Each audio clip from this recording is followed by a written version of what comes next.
Nous serons probablement des millions à fréquenter alors des gares, des aires d'autoroute. Il faut bien s'arrêter à un moment donné pour boire un petit soda ou faire un petit voilà. Et puis les boutiques d'aéroport, évidemment, elles vont rouvrir. Alors ce sont des passages quasi obligés sur le chemin des vacances. Comme vous le savez, ça risque de vous coûter un peu plus cher en sandwich. Café, boisson ou alors l'album pour le petit là. Alors pourquoi une telle différence de prix? C'est ça la question par rapport au commerce traditionnel. Et notre spécialiste, Rodolphe, qui adore la cuisine aussi, mais là il va vous parler d'autre chose.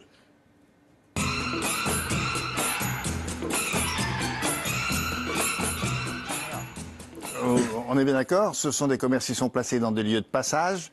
Est-ce que ça, c'est une spécialité française, si j'ose dire? Est-ce que ça existe sur les autoroutes en Italie, en Angleterre, en Allemagne, je sais pas? Oui, ça existe partout, William, mais il faut bien comprendre que ce sont quand même des commerces assez différents des commerces traditionnels. Mais ça existe dans le monde entier.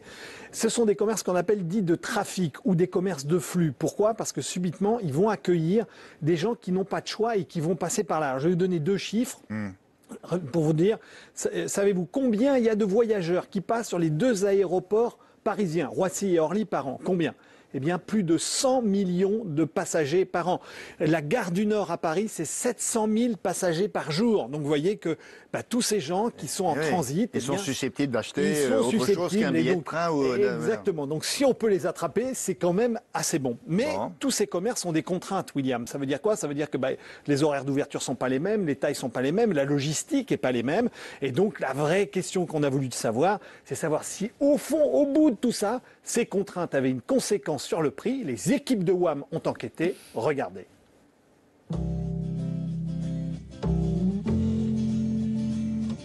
Des produits vendus à prix d'or, un business juteux, des enseignes qui augmentent leur prix quand elles sont sur l'autoroute. Les stations-service sont régulièrement pointées du doigt pour leurs tarifs élevés. Mais le sont-ils tant que ça? Nous avons mené l'enquête. Direction une aire d'autoroute au nord de Paris pour faire quelques emplettes.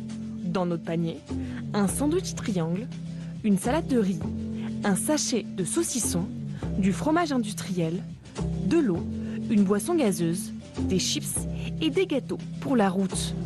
Puis direction la caisse. Facture, 28 €. Nous nous dirigeons ensuite vers une grande surface. Nous sommes sur le parking d'un stand commercial situé à 10 minutes de la station-service. Nous allons à présent essayer d'acheter les mêmes produits pour pouvoir comparer les prix. La tâche est plus difficile que prévu. Sur les 8 produits sélectionnés, 3 sont introuvables dans ce centre commercial. Nous décidons de prendre à chaque fois des produits similaires, mais dont les portions sont plus généreuses. Et même suite à cette décision, à la caisse, la différence de prix est édifiante. 11,52 €. C'est quasiment 3 fois moins cher que sur l'autoroute. Et la palme d'or revient aux chips qui coûtent 4,30 € sur l'autoroute, soit 4 fois plus qu'au supermarché. Vient ensuite l'eau, qui passe de 40 centimes à 1,40 €. C'est donc 3 fois et demi plus cher. Et enfin, la médaille de bronze revient aux gâteaux qui, eux, coûtent 1,24 € au supermarché et 3 fois plus à la station-service. 3 produits qu'on a probablement tous achetés au prix fort sur la route des vacances. Ce sont des produits pour autoroute, quoi. C'est-à-dire, on ne peut pas y échapper à ça. Il y a les enfants derrière, tiens, on a acheté des petits gâteaux, etc. Voilà, on est foutu là. La réponse est très claire. Oui, la différence est importante. Alors oui, la différence est importante, même très importante dans l'exemple. Alors, il faut savoir que c'est pas aussi significatif que ça sur tous les produits. On estime que c'est minimum 15% plus cher, voire 30% plus cher. Alors, la question, on a un peu l'impression de se prendre un coup de bambou. On se dit, finalement, qu'est-ce que c'est? Alors, vous allez voir, c'est un peu plus compliqué que ça parce que finalement, toutes les contraintes, c'est aussi des coûts. Et c'est un peu ça qu'on va essayer de creuser. Les contraintes qui sont infligées à ces commerçants-là. Oui, exactement. Il y a des contraintes. Bon, en effet. Alors, la première des contraintes, pour avoir un stand, si j'ose dire, là, il faut payer un loyer. Eh ben oui. Ouais. C'est cher, en effet, ça. William, les loyers sont pas du tout les mêmes. Il faut savoir que le loyer est parfois entre 2 à 3 fois plus cher qu'un loyer traditionnel lorsqu'on est dans ces fameuses zones de flux. Alors, je vous explique comment ça fonctionne. Il faut savoir que tous les propriétaires de ces endroits, d'accord, ce qu'on appelle des concessionnaires.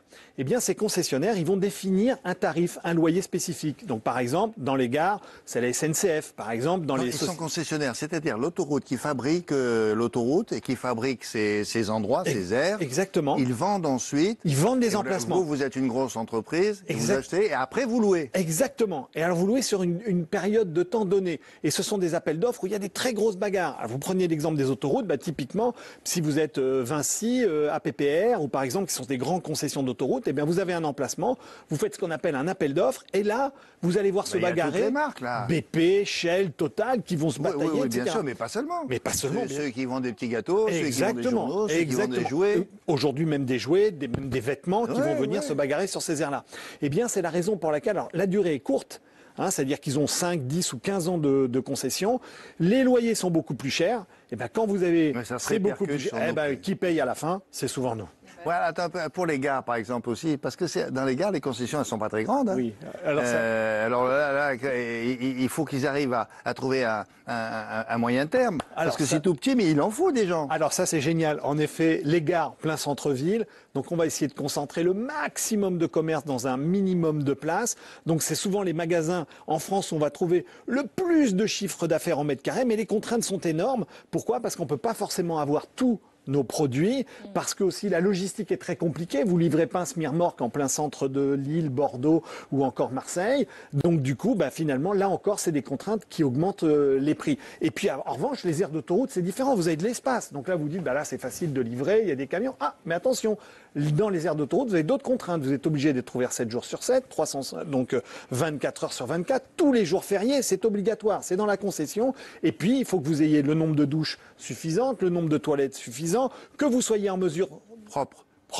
voilà. C'est marqué Et que aussi dans le Exact. contrat. Mais c'est Non, marqué. c'est pas marqué, mais, que là, vous on a des soyez- mauvaises surprises. Ouais, ça peut arriver. Et puis, ou alors que vous soyez en mesure aussi de servir un plat chaud entre 7h et 22h. Voilà des contraintes qui font que les prix tapent, ils grimpent. D'accord, mais ça, les contraintes, on les comprend, mais il y en a aussi pour d'autres commerces. Et là, ils ont quand même un flot de passagers ininterrompu. C'est quand même Oui, royal. ça pour, va, c'est oui. quand même, C'est c'est pour ça pas, qu'ils se c'est- battent c'est d'ailleurs pas le pour l'avoir. casino, mais enfin, bon. C'est pas très loin. Alors oui, ils ont un flot de voyageurs ininterrompu. Et puis souvent, c'est un peu une contrainte. On n'a pas de choix. Vous êtes sur l'autoroute, On vous n'a n'êtes que pas en ça. physique de Oui, sortir. nous, on n'a pas de choix. Vous n'avez pas de choix. Alors, parfois, c'est même un rituel. Moi, je me souviens de mes enfants qui adoraient s'arrêter sur les aires d'autoroute pour consommer ces plats de snacking qui sont parfois d'une qualité un peu Médiocre. moyenne. Ouais. Mais en tous les cas, ils adoraient ça.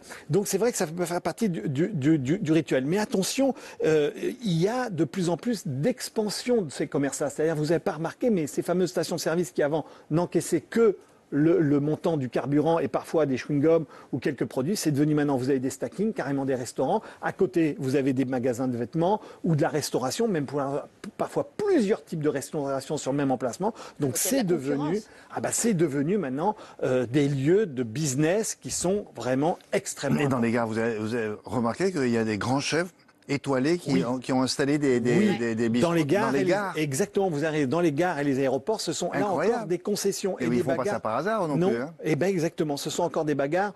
Pourquoi? Parce que aussi, vous avez aussi une typologie de clientèle par lieu, William. Oui. Ce qu'il faut savoir, c'est que tout ça, c'est l'adéquation, c'est-à-dire la clientèle, les 700 000 passagers que vous avez par jour, qui eux sont des clientèles du quotidien, vont avoir besoin pas des mêmes produits que lorsque vous allez partir en voyage dans un grand aéroport international. Alors la bonne question, mais là on répondra une autre fois, c'est est-ce qu'il y aura un protocole sanitaire quand on va rencontrer maintenant pendant les périodes de vacances et des week-ends où tout le monde part en même temps? Est-ce qu'on fera la queue là pour rentrer dans le pôle commercial pour aller chercher un petit pain? Attention, Alors, les oui, protocoles il y aura sanitaires ça. sont les mêmes et ils sont appliqués à tous les endroits de la même manière, Voilà, que vous faut le soyez savoir, en hein. gare ou en dehors des gares. Ou, Ne vous arrêtez pas à en l'heure du dehors des déjeuner aéroports. comme tout le monde. Exactement. Trouver un Essayez système. de vous décaler. Vers 16h, ça ira. Voilà, c'est ça, manger à 16h.